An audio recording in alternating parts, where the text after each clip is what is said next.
What's up, Libra? Libra Sun, Moon, Rising, and Venus signs. Welcome to your tarot reading / astrology talk here at the Intuitive Teacup. Doing it a little differently this week. Going to incorporate a little bit more astro knowledge just because it's a really big week.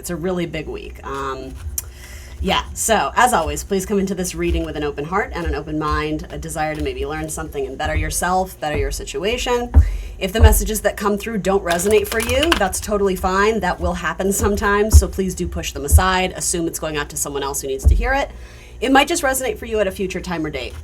Some of the astrology I am going to reference will be more specific and catered to Libra rising. So I highly recommend you check out your rising sign this week. That's a quick Google search. You need to know the time and place you were born. If you don't have access to that information, you're welcome to watch your sun sign or your moon sign. Rising sign is always best if you want more accuracy, or in theory more accuracy, right, with your astrological placements and readings. All right, Libra. Let's set the intention to get my Libra gang out there, whoever may be watching, some clear, helpful, and insightful messages for wherever they are currently at on their spiritual path.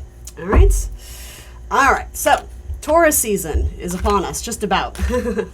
Around April 19th, the sun will be entering Taurus, and for my Libra risings, and symbolically, a lot of my Libras out there, there's going to be more focus on your 8th house. So that has to do with joint properties, joint finances, joint resources. It has a lot to do with debts, loans, money that you accumulate or comes to you from or including another person. There's collaborations in money. So there might be more focus in paying off your debt or starting a new credit card to buy a house or something like that, right? That is significant because your 8th house is also where this major conjunction is happening. The Jupiter-Uranus conjunction. We are going to get into the tarot, guys, I promise, but I just want to get this part out first. Yes, the Jupiter-Uranus conjunction. Jupiter is the planet of growth, expansion. It's sort of regarded as a lucky planet, frequently associated with money, with travel, with spirituality, religion, legalities. It is happening in a house very, closely connected to some maybe possible something to do with expansion of legal assets or, again, joint resources. And with Uranus, that's the planet of kind of shock, rebellion. It's the maverick planet. There's an unexpected, unpredictable element there. So those two coming together could certainly inflate money or bring some sort of unexpected change in money and finances regarding partnership, possibly at work. I just saw the Emperor, or possibly with your long-term partner. You've had a lot of planets moving through your 7th house of long-term partnership, contracts, and commitment. You've had the North Node there, in addition to Venus, Mercury, the Sun moving through Aries, right? So much more focus on one-on-one partnerships, but also how is that going to impact how you collaborate together in the future, and your finances. So I'm interested to see. Let me know what that Jupiter-Uranus conjunction brings into your life. It is happening, I believe, April 20th, Saturday, April 20th, give or take a day. But honestly, that conjunction's big, so we're going to be feeling it for a while. It's not just like a one and done. So here we go. Libra. The World. All right, so this is an excellent card of travel, culminations, and graduations symbolically. It is a Saturn card, so it does talk about challenges and adversities and ultimately overcoming them. When the World card comes up, it says we're at the end of a cycle and it's been a journey. It's been a long, I would even argue difficult journey, but you haven't let it stop you, or it hasn't broken you. It didn't break you, essentially. You're coming out the other end. It's almost like rebirthing yourself. There's light at the end of the tunnel, and you're starting to see that, and there's something about feeling like your life is better restored or more in balance. Very important word for Libra. So with that, which, again, excellent card, you also have the 8 of Swords, which is sort of the mental prison. So it's almost like you've been granted this freedom and you don't know what to do with it, or the freedom or the... there's a word, give me a second. It's like the... I'm literally seeing scissors cutting, like cutting of a chain or cutting of a rope or a ribbon. Something that, it's so weird, a bird just hit the window. Ooh, that was shocking in a cool way. The poor little bird though, but that felt significant. it's almost like you've been released from something that it was an achievement in itself, but it did involve a lot of struggle. But now it's like you don't know what to do. So, I mean, for one or two of you, maybe this resonates in terms of being released from a job. But if that's the case, you're seeing the glass half empty when really it's the opposite. And, you know, yeah, the eclipses can in theory, present an obstacle that is really an opportunity, but we just don't see it as that yet because it's still dark. It's still very like foreign to us, this change of structuring our lives. And so with that, there may be a fear of the unknown or fear of where to go from here, because maybe there's fear regarding financial stuff. You know, maybe you finally graduated. This is an example. It's, you know, right, use it in metaphor. Maybe you finally graduated college or that course, but now it's like you finally have to pay off the loans and the debt, and you're like, oh my God, like I feel, this is what I mean. This is a mixed bag. It's like part of you feels great and elated by something that there's a completion here. You've finished off something in your life, and now it's time to start the new chapter. But with that, there's like an uncomfortability, because the initiation of this new chapter, it's forcing you out of your comfort zone, because, you know, this is something that you've known for a while, this path that you've been on. It's, again, the world card indicates possibly many years of doing this, or, you know, it could be months. Maybe it's a relationship that has come to an end. If that's the case, though, you seem to be feeling elated by the liberation from some sort of relationship that was very constrictive and not allowing you to breathe, or not allowing you to chase your dreams or pursue, you know, your dreams, your goals. So with that, it's like, okay, I'm finally on the right track, but also like, this is really scary because I've never done this before. And again, frequently this can indicate issues with like financial security and money. And because that is going to be a focus for a lot of my Libra risings in Taurus season, that wouldn't surprise me. So tell me a little bit more about this. What is this fear that is coming up for Libra? What is this fear? Yes, a fear of the future, but again, like the fear, when I clarified, it's the Wheel of Fortune. So it's like you are being set off on the right path, you just don't see it that way yet. And I know when you're in kind of this 8 of Swords, or even 9 of Swords, the more extreme, the 10 of Swords, right?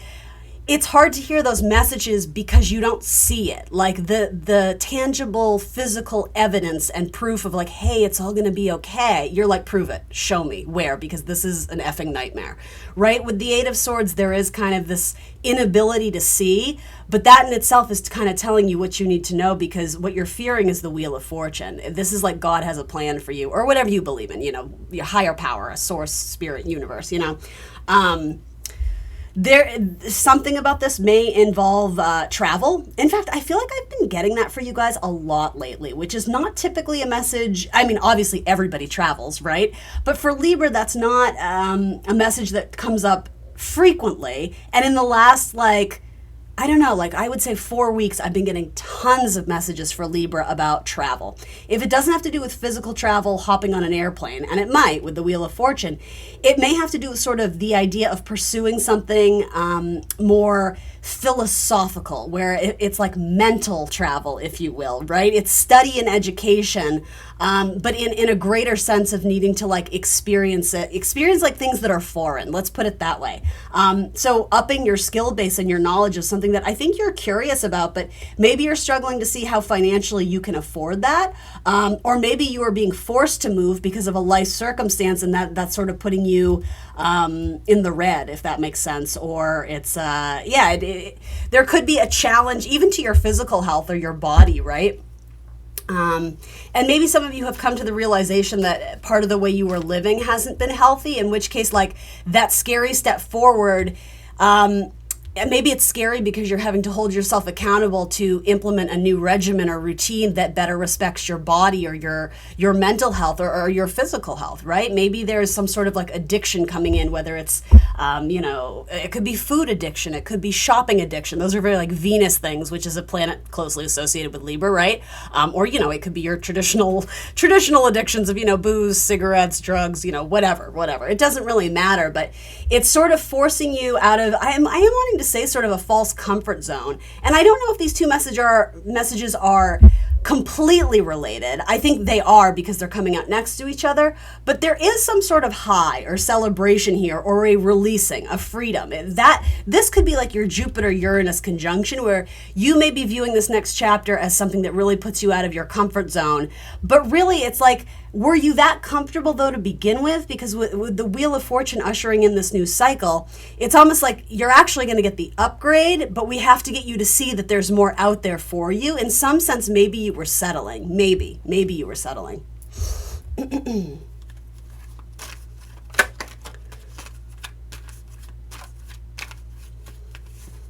There could be struggles with children right now, or difficulties with children or child care, or something about that. I don't know what that's coming through for, but. So then why the Five of Pentacles? Why is that coming through? If we're afraid of in theory, we're afraid of the future, we're afraid of expansion, we're afraid to grow. And when I say it like that, it's weird because you're probably going, well, I'm not afraid to grow, but ... So what is the but? Because it does have to do with getting you out of the comfort zone. Fear of the unknown, or frequently with the Eight of Swords, it's like not believing in yourself, a very limited perspective, self-doubts, a lack of belief in yourself and your abilities and your... with this, there's like an absolute need to communicate your truth, and for some reason, some of you are holding back. And for some of you, it's just acknowledging the truth that like, hey, I actually wasn't super happy in this, but I had built my world around it. I had built my life around it. So with that being removed from my life, that's your South Node Libra. It's like, this changes my identity. Something I had built my world around and established as my reality.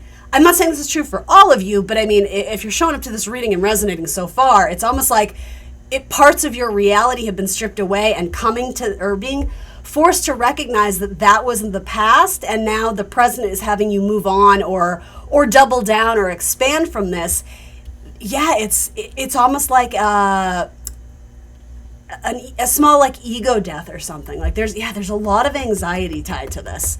Again, Mars and Gemini, it's our thoughts, but where they're not particularly helpful, they're self-sabotaging or beating yourself up, shoulda, coulda, wouldas. It's almost like you're being birthed into this new chapter, but it's like, not to be gross, metaphorically, it's like you're holding onto the umbilical cord for dear life. You're like, don't cut me loose. No, like I want to be in the womb. I want to be safe where it's cozy and comfortable. It's like, but this is beautiful. This is like a new launching. This is a new releasing. This is a new lease on life.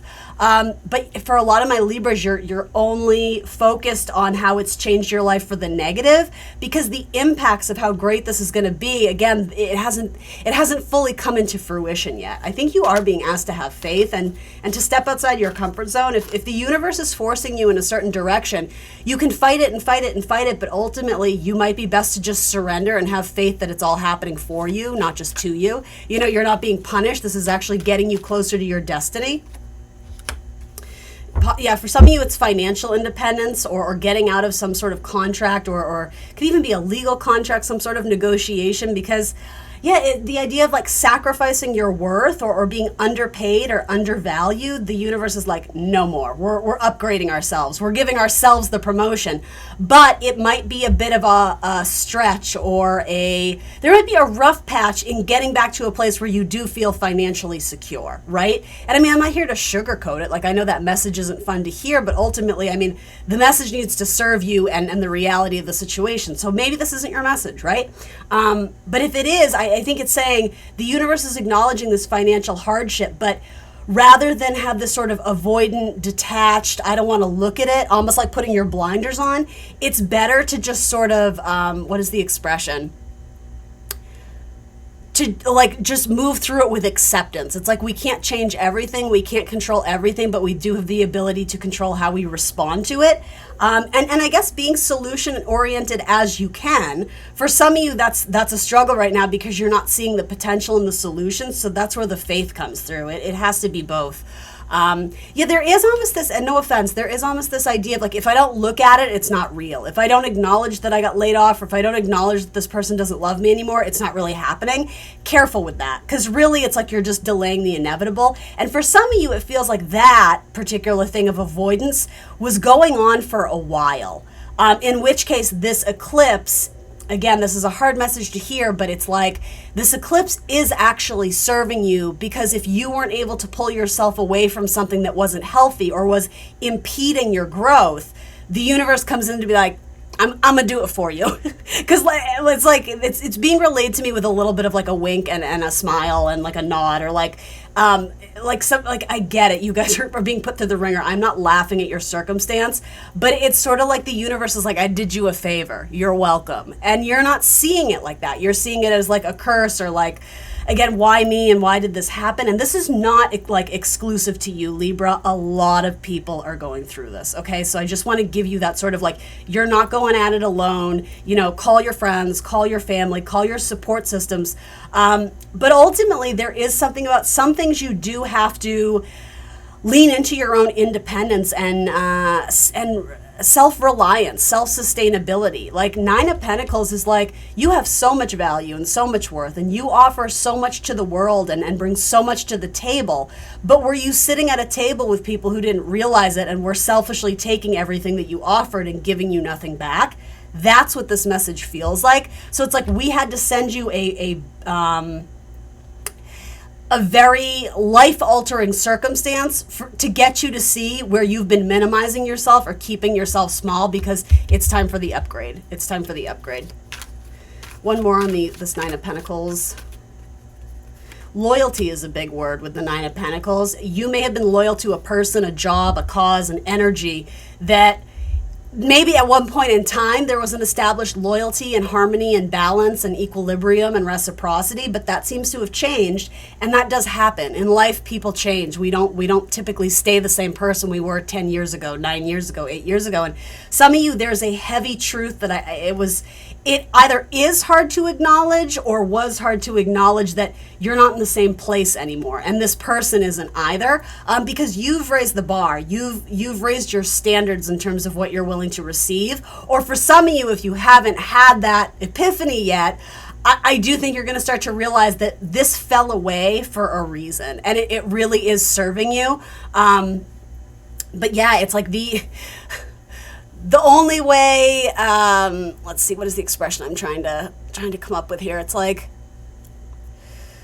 the only way to reach like some sort of conclusion from this, like you have to move through it. I don't think you could avoid it or dodge it or try and take sort of a shortcut, especially in regards to not fully processing on like a mental level what's happening. There's like again, like putting my blinders on, like I don't want to accept the scary truth because it really is a game changer. Again, I want to underscore, this is a game changer for the better. You're going to see it in time. You're not going to instantly see, oh, this totally changes everything and I'm great now. But I want to say it will be worth it in the end. And you don't realize it, but you actually are in a very advantageous position. In some ways, I want to say you do have the upper hand or the higher ground. And I get it. Some of you are like, no, I don't. You don't understand. No, I do. From your perspective, you don't think you do. But this is like the world is your oyster. You do hold the world in your hands. This is a Mars card, though, so it is forcing you to take action in areas of life where it's sink or swim. It's like we can't just meander or wade through the water and just kind of like I guess I'll just go where life takes me. You don't have that energy. This is like life has closed a door, so like I got to search for that window because, I have to. It's my mission here to grow and continue to like move on and live my best life. But with that, there's like an unnecessary delay that you might be instigating yourself because of this coming to terms with the inevitable or coming to terms with what you're being presented with. And don't get me wrong, do what you got to do to heal. Like take a week, take a month, take, whatever you can do. But ultimately, indecision is a decision, and it is not the best decision for you now. This is a very like action-focused, action-oriented card. Yeah, face your fears. Don't be held up or stuck in a state of fear. Move through it with faith. That's like that Saturn Jupiter. The best thing that can conquer or subdue sort of the fear, Saturn, everything is constricting me, is the faith, the releasing, the understanding I'm not in control, but I am collaborating with the universe. And, I'm going to take a risk. I'm going to go maybe take the path less traveled and try something new. It scares me, but, the worst that can happen is it doesn't quite work out, and the universe is going to catch me if I fall, right? All right, Libra, that's what I got for you. Thanks for tuning in today. Please like, share, subscribe. If you want more content from me, I am on Instagram and Facebook. I will see you soon for more tarot. Bye, guys.